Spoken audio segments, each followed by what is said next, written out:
Acts the 2nd chapter, verse 21. And it shall come to pass that whosoever shall call on the name of the Lord shall be saved.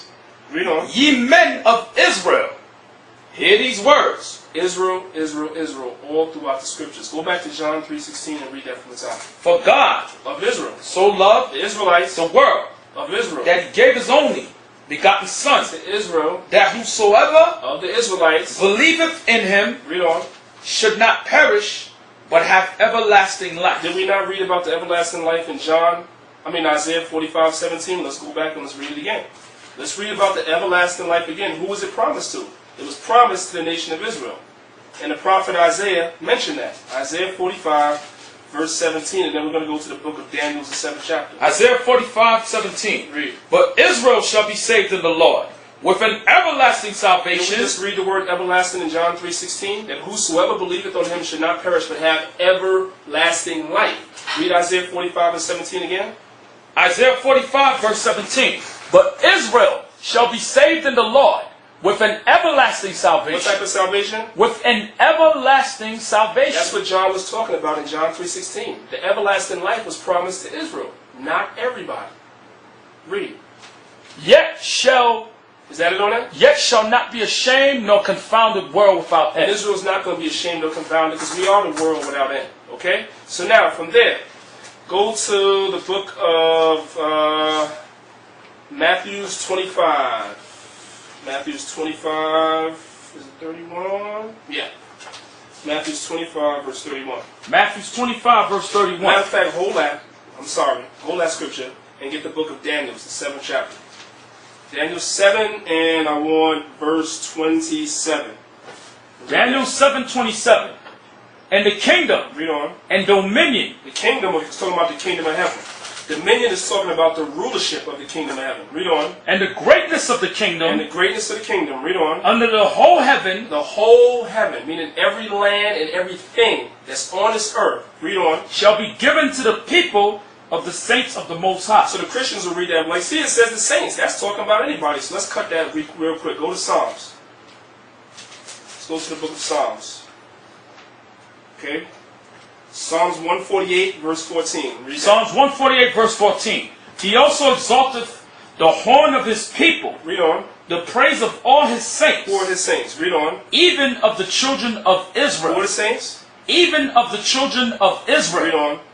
a people near unto him. How are we near unto the Most High? Because we were given the law, statutes, and commandments. Read on. Praise ye the Lord. So let's go back to the book of Daniel 7, verse 27, and let's read that again. Daniel 7 verse 27. And the kingdom Of heaven, read on. and dominion Read on. and the greatness of the kingdom under the whole heaven shall be given to the people of the saints of the Most High, whose kingdom is an everlasting kingdom, and all dominions shall serve and obey So him. now that we understand what the word saints means by reading Psalms 148 and 14, this verse can read, and the kingdom and dominion and the greatness of the kingdom under the whole heaven shall be given to Israel. That's what it's saying. Whose kingdom is an everlasting kingdom, and we read that in John 3:16 about the everlasting life, and all dominions shall serve and obey him. I don't see the other nations in that. And the Most High tells you in the book of Isaiah, the 55th chapter, the 8th verse, that his word does not return unto him void. It's going to accomplish what he sets it out to accomplish. So if he told Daniel the kingdom is only for Israel, and guess what? When you read about the Gentiles being fellow heirs in the New Testament, who is that talking about? Israelites.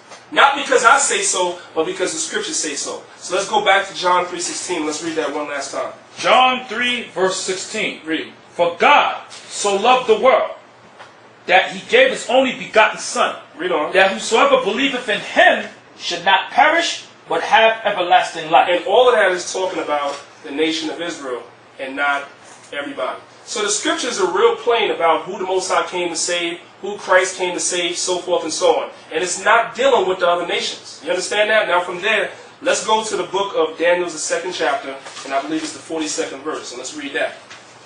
Let's just bring it home now. So we know that the kingdom is for the nation of Israel. So let's find out, as far as the other nations are concerned, if they're going to get and receive fellow heirs with the nation of Israel. Let's find out. Daniel chapter 2, and I believe it's verse 44, correct. Daniel 2:44. And in the days of these kings shall the God of heaven set up a kingdom which shall never be destroyed. He's talking about the kingdom of heaven. Read on. And the kingdom shall not be left to other people. Who are the other people? The other nations. So again, when you read in Ephesians about the Gentiles being fellow heirs, how can that be talking about the other nations when Daniel said the kingdom of heaven is not going to be left to other people? It's plain as day. Read.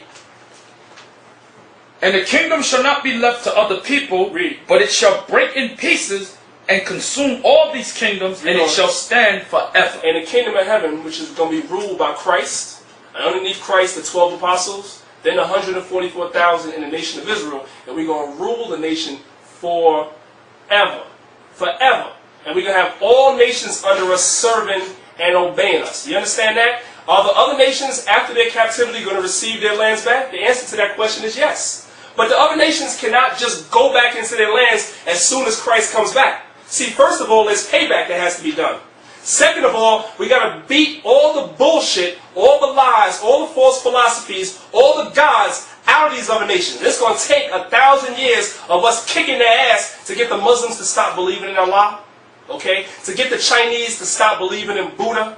To get the Indians over in India and Pakistan to stop believing in Krishna and all this other bullshit that's going on all over the earth. It's going to take 1,000 years of us kicking the other nations' ass before they can go back in their land and get it right.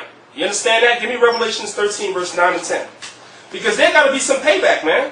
You got these guys, man, on YouTube, man. You guys are damn Uncle Toms, man. I got to call it like it is, man. Durag, man, you are Uncle Tom, man. You are Uncle Tom, and you a sellout, and you might be one of them niggas that showed the Romans the secret passages how to get into Jerusalem in 70 AD. Okay? Because when you read in the Josephus, it tells you one of the ways that the Romans found out how to get into our city, because we had a city walled off. And one of the ways that the Romans found out how to get into the city, you had Jews that escaped and went to the Romans, all right, and told the Romans, guess what? You know what I'm saying? If you go this way, if you go into this underground passage, this is how you're going to get into this is how you can get in. You might be one of them niggas that did that, because you're trying to find an underground passage for the white man to get in the kingdom. But he ain't getting in the kingdom unless he has a foot up his ass on his way into the kingdom. And we're going to read that. Revelations 13, verse 9. Revelations 13, verse 9. I'm sick of you niggas, man. I sit on YouTube and I am disgusted by what I see. I'm disgusted by what I see. You got guys, man, that's teaching that the nations could be saved, man, and don't want to get vengeance on the white man. You got to go, man. You the niggas, man, that told on Denmark Vesey and got that guy killed. You the niggas that told on Nat Turner and got that guy killed, man. You niggas got to go. Durag, if you don't get right, you got to go, man. Bubble-eyed Blackfish, if you don't get right, you got to go. You understand that?